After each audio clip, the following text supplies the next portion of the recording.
Assalomu alaykum, aziz yurtdoshlar. Men Umarova Gulnoza.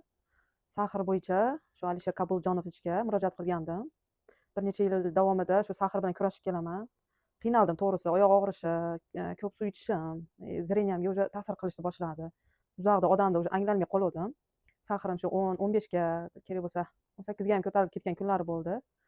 Shuni eshitib, Alisher Kabuljonovni eshitib, shunga ixlos qilib keldim. Xudoga shukr, mana operatsiyaning 3-kuni. Xudoga behisob shukr, shularni borlariga shukr. Mani sahrim hozir 6 da. Alhamdulillah deyman. Hozirda o'zimni yaxshi his qilyapman. Nima desam bo'ladi? Bularning xizmatlari, hammalariga kattakon rahmat. Xizmat qilganlarga, hamshiralarga, personallarga ham. Hech kim yoningizda turmaydi, yo bir narsani ko'tarib ham kelmaysiz. Hamma sharoitlar juda yaxshi.